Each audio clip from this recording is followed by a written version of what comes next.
There is some nice menu music right here, isn't it? This is Rimworld by Ludion Studios.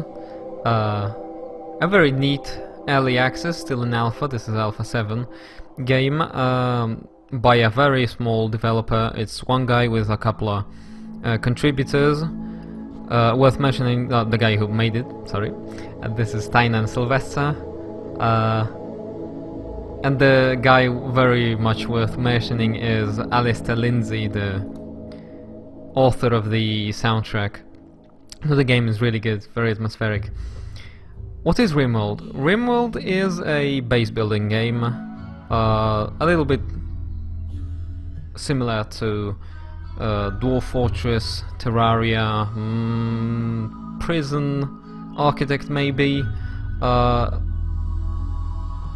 What sets it apart is it has an AI storyteller.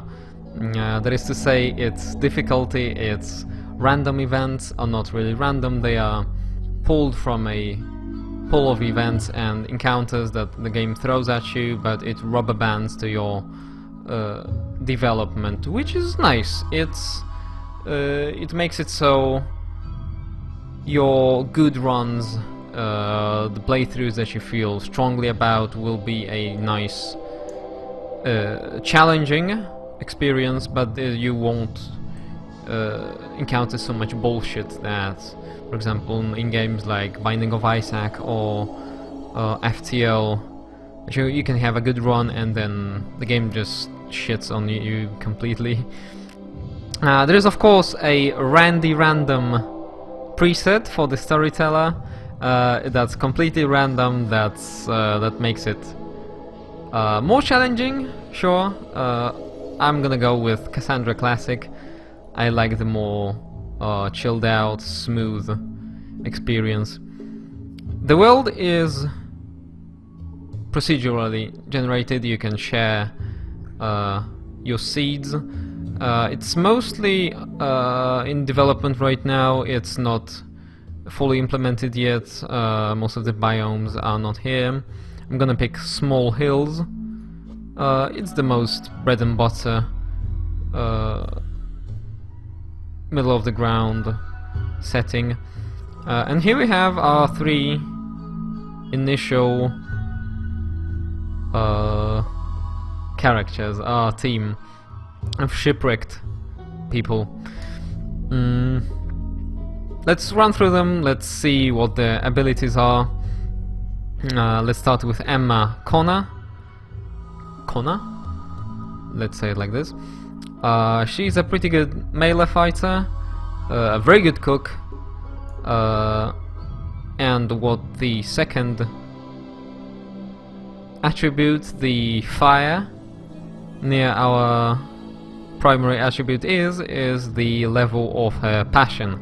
So while she's a very poor construction worker, she is interested in construction, so she will gain XP 1 times as fast as the base XP gain is. It's a system very similar to the Morrowind's one. You gain experience by repeating tasks. I'm gonna keep her. I like that she's a good cook, which we need, the colony needs, and she's a pretty good melee and a decent enough shooting marksman firearm troop. Here we have Jonathan Metcalf, aka John, very nice nickname. I see that I'm gonna re-roll him. He's a quirky little guy, he's a pretty good construction worker, he's a good miner. Actually, I'm not gonna re-roll him. Let's see. Yeah, I'm gonna actually keep this guy. Now that I have taken a look at his his skills. That's a lot of points wasted. I'm gonna go with randomize and get Fedosia Larson, a female human colonist, age 33. She's a good researcher, good grower. She's gonna provide us food and work on our tech tree. That's always nice. What we're looking for in the initial 3 is a good balance, good spread of abilities. At the beginning, your most valued asset is your time, and you just don't want to waste your time while having people idle because they do not know how to perform tasks at hand. And here we have Bashkir? Leistrat. I'm gonna change his nickname to Leistrat right away because I'm not I'm not repeating that stuff. That was pretty crazy. He's a male human colonist and he's a very good fighter again. He's a pretty good shooter. Decent enough doctor. That's also very needed in the initial 3 guys. What I don't like is I don't have a construction worker.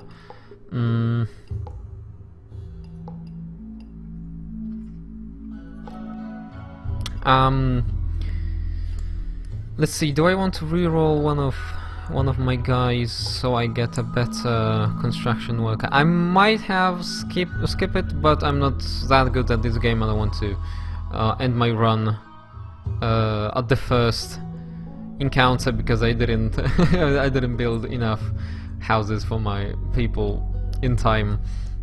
So I'm gonna randomize him. There we go. He's Big Red. I like this nickname already. I feel good about this. Rerolling, this is Jackson Hightower, aka Big Red. Oh, I love this guy already. Age 42. He's a very good construction worker, good with social skills, run-of-the-mill, everything else. What's really interesting is that most of characters, initial 3 and the additional characters that will join our colony are completely incapable of some sets of activities. For example, Emma here is incapable of dumb labor, cleaning. Larson is incapable of nothing, so it's good to go. Big Red is incapable of anything artistic, cleaning or plant work, and that fits perfectly with him. I'm gonna start the game now and we'll see how this goes. The 3 of you awake in your crypto-sleep sarcophagi to the sound of sirens and ripping metal. You barely get to the escape pods before the ship is torn apart. Sometime later, you land of this unknown Rimworld. As pieces of the shredded starship fall around you, you start making plans to survive. And here go our escape pods.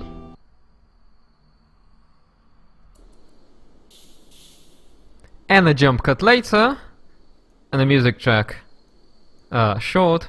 We are back here with our 3 survivors. I had to make a jump cut here because I had to end my previous play session prematurely, but we're here with Big Red, Larson and Emma. And here is our map. This is where a new home will be. So what I'm looking for, first thing first, is the general placement for my first base. I mean for the core of our base. We won't be making new bases.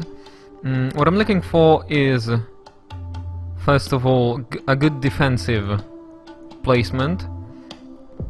There'll be, for example, something that creates a choke point, like a cul-de-sac kinda formation. And the second thing I'm looking for already is a geyser.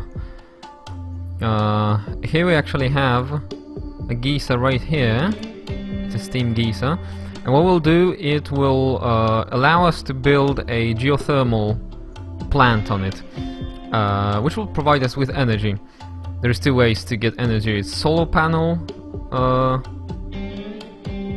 farm and a steam-powered generator, which is better because it runs throughout the whole day, unlike the solar panels that work only in light. But I see a even better one, which is encased in rock already, so it's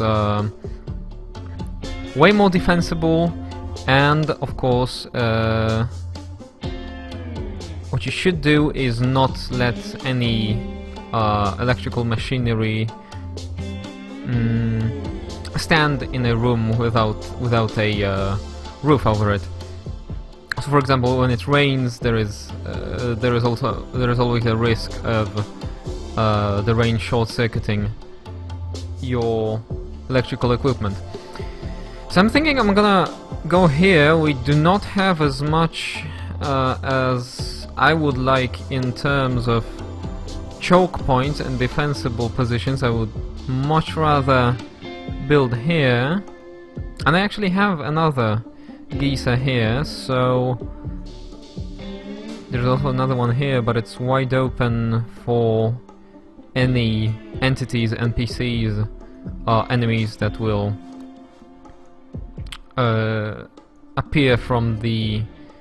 approach us from the sides of the map. Oh, here's another one.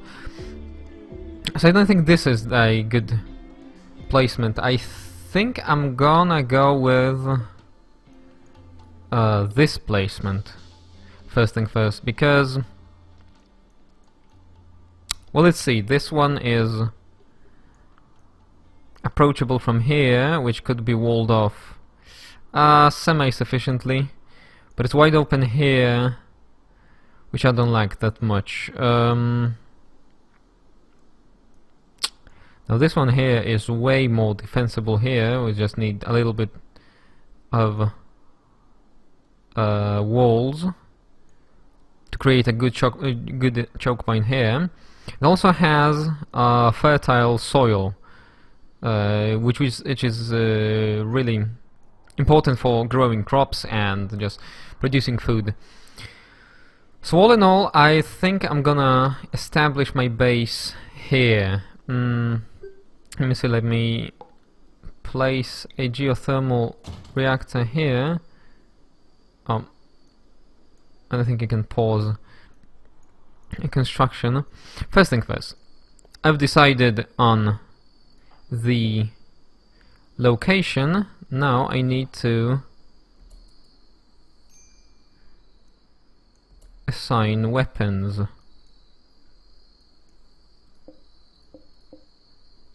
There we go. So in our escape pods there were some rations, survival meal packaged, some medicine. We also have some nice resources, metal, which is going to be needed for our initial power generating facility. We also have some weapons here. And we'll give... This is the second thing you should do every playthrough, as early as you can. And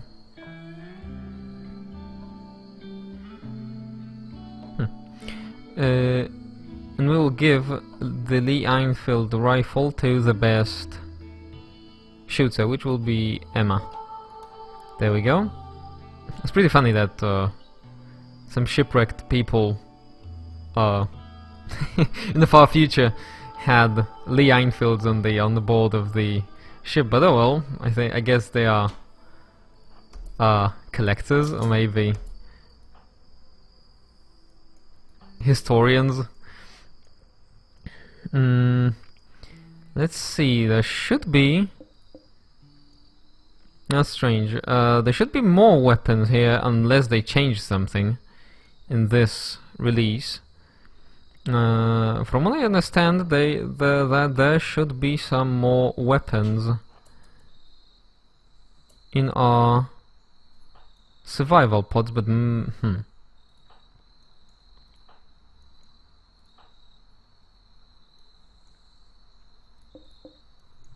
Am I missing something? Oh, there we go. There we go. There's a pistol hidden behind the tree. Okay. There we go. Here we have one pistol, and I think this is the second one. Yeah, there we go. Well, as I sometimes say, this game, this game at the beginning has two mini games. First one is spot the geezer, and as we can see, the second one is spot the firearms. Okay, so what we need, first thing first, is a couple of beds, some power, of course an enclosed room would be nice, something with a roof, so that our people don't sleep on the floor.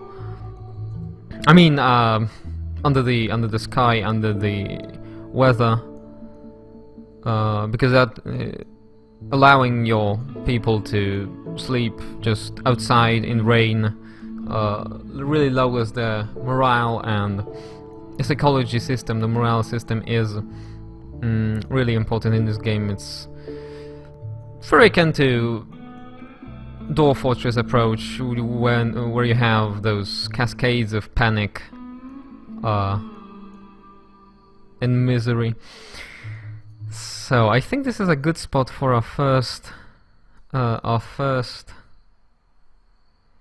base right here. I don't like how exposed the soil here is. I would much rather have something walled off, and so that we could grow inside. But I think you can grow here, and you can grow here.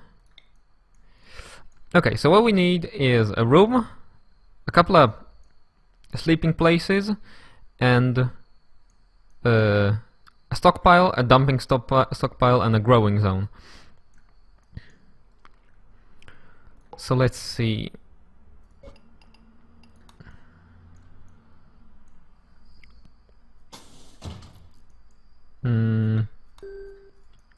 We should do before that is actually select all our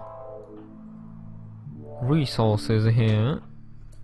Let me move my people to the side. Is to select all resources that fell from the sky from our ship, and make them good to access to haul, because by default any resource on the map, like packaged food for example here, will be in a forbidden state, so your colonists will not waste any time picking it up, instead of doing chores or tasks that you assign them. You may notice if you play Rimworld that I have some more non-standard structures here. It's I've got a couple of mods. There's a small interface mod running right now. I'm gonna be listing that in the description. So okay, let's go ahead and plan our first little hut.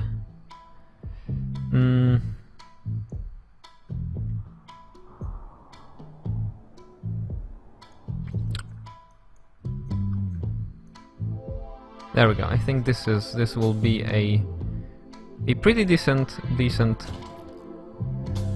place for it.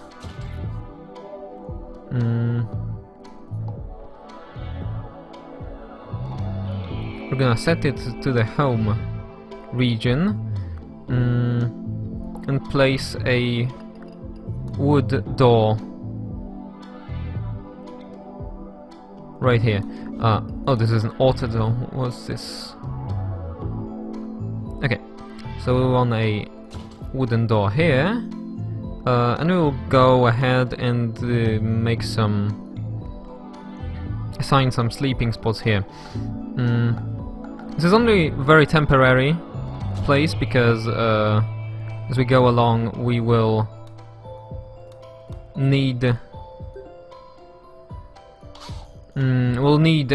separate rooms, separate houses, if you will, for our colonists here, to boost their morale, to just to make them happy in general. But first thing first, this is gonna be our first house. It's gonna be a it's gonna have an eating table and some sleeping spots, which will be used as later on as a hospital, as a place where wounded people will recuperate, and it will also have a small prison, because the way you acquire more people in this game, you expand, is by capturing attackers or through rescuing some people that also crash on this site. So you have to have a place where they will recuperate, and then a prison to throw them in, and slowly work on converting them, if you will, to your tribe. Let's go ahead and also give this room some wooden floors, like this. And let's go ahead and plan out our stockpile and a dumping stockpile. This is gonna be a place where people bring stuff and throw out unused stuff.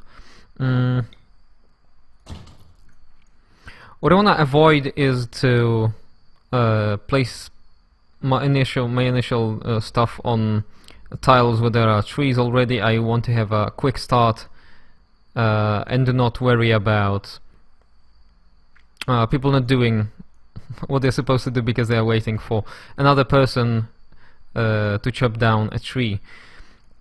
So let's go ahead. Oh, let's not unpause yet. We have to designate a growing zone. Let's do something like this. So here we'll have like a first defensive perimeter, and here we will clear out all these trees for resources and also for denying enemy any cover. It's worth mentioning that this game is actually it has its combat system taken from an earlier game of this guy, which was a tactical shooter of kind. Let's see. So it has a lot of stuff like cover. People will actively seek cover, hide behind stuff, crouch, peek around corners. It's pretty nifty. It's a little bit different from the more simplistic games in this vein. Why aren't you working, Emma? What are you good with? You're good with cooking and growing, so... Okay, Larson went ahead and started sowing potatoes here. And Big Red is already hauling stuff to build, as he should, because he's a good construction worker. Well,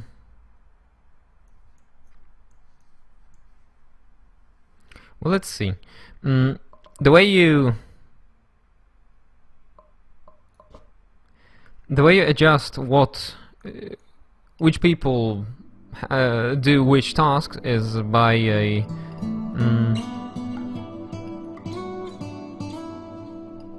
assigning it here in the overview section and assigning the priorities of different tasks. Like, for example, everybody will always put out fires, but Big Red is the only one with construction enabled right now. And the little box right here indicates that he is highly skilled for this task at hand. So what we're gonna do is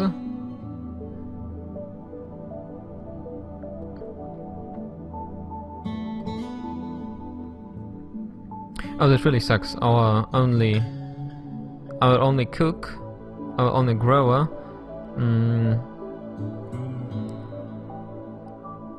is the only one who can cut plants, so cut trees, for example.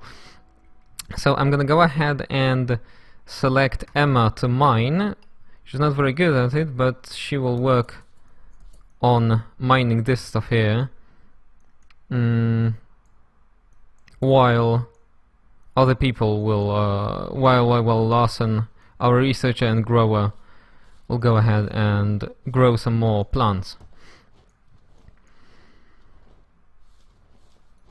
So yeah, as you can see, the the graphics in this game are serviceable, I guess. It's alright. It could use a little bit more color, I think. Everything is pretty dull. It's like only green and only gray here. There's a little bit of texture, but it's all pretty dull. What I like a lot actually is these shadows here. They really make the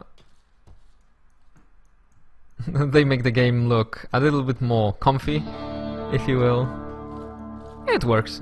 It's nothing horrible, and from what I understand, it's all a placeholder very much still. So it's not like it's gonna stay like that forever. Let's assign these rocks here to get hold to the dumping stockpile, so that we are prepared for our first generator, and let's plan out where our food dispenser will go to.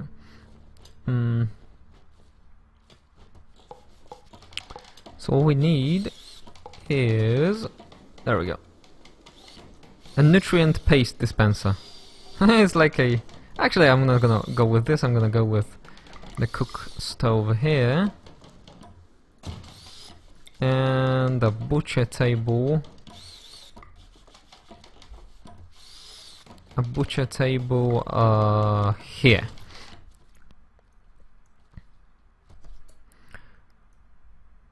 You obviously need to have some food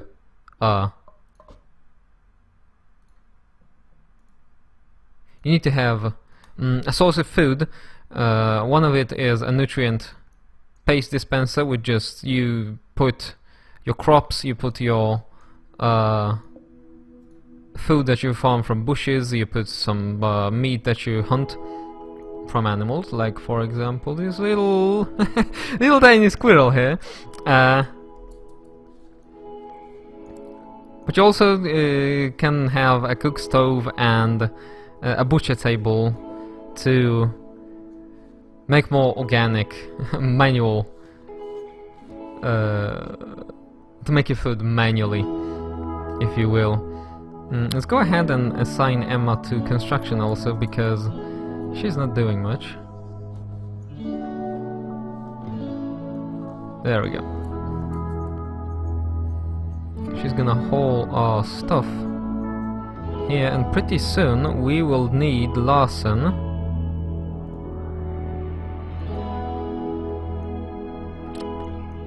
to stop planting our potatoes and start cutting some wood, so we can finish this job before the end of next day. Let's see. So let's go ahead and designate all these trees here to be cut. There we go. As per usual in those in these type of games, the one thing that you don't want to deal with is people idling at the beginning. You really have to get everybody to work.